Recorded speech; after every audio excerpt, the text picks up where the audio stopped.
All right, I'm gonna show y'all how I like to rig my various plastics on jig heads. I've got a couple Z-Man profiles here that I like to use, and predominantly I use every last one of these profiles on this guy right here, the Trouteye. This is Trouteye Finesse, which has a little bit shorter hook. I kind of like the shorter hook better than the longer hook. Couple reasons. You don't hang up as much. A shorter hook is going to be a stronger hook because if you were to try to break something or bend something, the longer it is, the more flexible it's going to be. So the fact that it's shorter makes it the tensile strength a little bit. You like that word, tensile strength? Tensile strength a little stronger. So I like to use this guy for all of these profiles. And one thing that's not talked about a lot is Ned Rigging for saltwater species. I've been using the Ned Rig a little bit, but I upsize it. This is the Ned Locks that has a little bit stronger hook on it, a lot stronger actually. I'll show you. This is your traditional head right here in my right hand. You can see how different the gauge wire is on the finesse shrooms versus the Ned Locks. You won't bend that guy out right there. So when I fish for bigger fish, particularly in saltwater, Ned Locks every time. So I typically won't use this guy right here. This is like a 10-pound max weight hook here. When I say 10-pound max, I'm talking about the weight line that you can use without sacrificing the integrity of the hook. This guy right here, I've used up to 20-pound tests on it. Haven't had it bend out. A couple little tricks you can do. Let's start up here at the top at my Ned Rig head. How I'm going to rig it is really simple. Put it in the top right there. If you know, obviously I'm taking for granted that I know where these guys line up on the hook, but you can always just kind of mock it up. I'm going to set it here on the table. You can mock your hook up, and that'll show you exactly where you need it to pop out. So you can see that hook's going to come out of the plastic right there if I hook it up like that. So what you can do is just put your finger there, and then that's not going to work, so you move it back up to the top. And then you know how far to thread your hook through your plastic. Now, if you thread a Z-Man plastic just right, you can feel there's a little cavity in all your plastics that allow you to rig that bait just right. The key to getting to rigging it though, number one is super glue by far. Put a little dot of super glue right under his neck right there. But grab him like a 2-year-old, pull it up and over the keeper, bop, like that. All right, that's how you're gonna rig that one. I don't really do any changes to that one. This goes for the ticklers, the TRD, anything. I just rig them straight up like that. The one that I do kind of modify a little bit is the trout trick. The trout trick, I'm not really sure how long this guy is. I'm gonna guess this is about a 5-inch long bait. And I'll rig it up for you, show you what I'm talking about. I kind of don't like it as a 5-inch long bait. It's kind of long and a little bit funky to throw, because the longer the plastic gets, the harder it is to throw it. So what I'll do, this is what it looks like, just, you know, at its normal length. You can catch fish on it like that, but I don't particularly like it that way. So what I do is I cut it down. I take a trout trick, I cut it down. This is about the length that I like to cut it right here. I don't know what length that is. Let's just measure it up and, you know, you can kind of see. I'm cutting about, there's egg sacs on this bait. So there's 1, 2, 3, 4, 5, 6, 7, 8. I'm cutting it down about 8 egg sacs. I just got a little X-Acto knife here. You could use scissors, whatever you want to use to cut it. You can see how hard that plastic is to cut for Z-Man. Obviously, this is a workbench, so it's a little, you know, I can do whatever I need to here, but you wouldn't want to do this on your kitchen table. You would definitely upset your wife.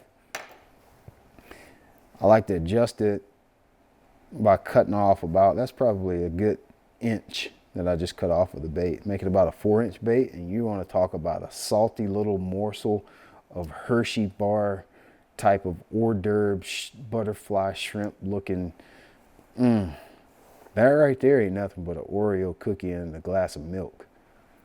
It's almost like it's a little bigger than a Ned Rig, but that is one trout's laying sucker right there. Put you a little bit of glue right in behind the neck of that guy so it'll stay up on there. The reason I cut it down is for 2 reasons. It's going to throw better because the plastic is not going to elongate when you go to throw it. It's going to throw a little bit better. Since it's shorter, the fact that it's shorter, you're going to get less resistance in the water. So when you're trying to keep it on the bottom, which is almost always the key, keeping that bait on the bottom, it's a little less buoyant with less plastic. And then shorter, sometimes I feel like you just get more bites on a smaller bait. But that cat right there will catch them. I'll do pretty much the same thing right here. So you see I got 2 fluke style baits. This is the Streaks 375. This one is the original 5-inch jerk shads. I'm still going to use this head right here. But like on the 5-inch jerk shads, I might just cut, just give him a little bit of decapitation right here. Cut him off a little bit. For the same reasons. You might say, well, if you're going to cut him off, why wouldn't you just use the Streaks 375 instead of the 5-inch jerk shads? Well, I'm glad you asked that, Billy. That's a great question. The reason I do that, you can see this, the amount of plastic, like that's a lot more plastic than on the 375. Line them up real good. Even though I cut the bait down to the same length, that's fatter, right? So I can fish it in a little bit shallower water. It's going to be a lot more buoyant than the 4-inch would be. So I'll take that same jig head, I rig it up on here, and it's just going to be a lot more buoyant in the water than if I take this same jig head and rig it on the Streaks 375. So it's just little things like that, little small things that will make you hang up less or get your bait down a little deeper, that actually helps you be more efficient and lets you catch more fish on the water. It's just little short things that I've learned just by spending some time on the water. I'll use this same jig head on the paddle tail swim bait. I usually don't adjust that at all, but I use these 2 jig heads predominantly for everything that I do, and I just adjust my baits accordingly. You can use this Ned Locks. It works just as good on the Streaks 375. This hook pairs up really well. Actually, when I'm fishing it for bass, this is the hook that I use, is the Ned Locks, and I fish it vertical. So when you're rigging, always experiment. Cut your baits down or do something different, that'll help you keep the bait on the bottom better, make you be able to cast the bait a little bit better. You can always experiment with the different lengths, especially with soft plastics. That's the beauty of soft plastics, is you can do a lot of different things with them. I kind of coined the term called, actually I didn't coin it, but I kind of adopted it. That's what I should say. It's a soft plastic society out here. I think Dudley is the one that coined that. But the thing about soft plastics, they're versatile. You can do a lot of different things with them. Just with a pair of scissors and jig heads, you can make all 3 of these baits do, even though there's only 1, 2, 3, 4, 5 profiles here, depending on what jig head you use and how you rig it and how short you cut it back, you can make the baits do a lot of different things. So remember that when you're fishing your soft plastics. Very versatile lures. There's a lot of different things that you can do to them to make them work better for you, so you don't have to work as hard, so you don't get hung up as much. That was a terrible job right there. Let's redo that. That's what I love about Elastic. Usually with traditional plastic, you rigged it bad like that, it's pretty much over and done with. But with this, put it right back up on the hook, get it right. That'd be it.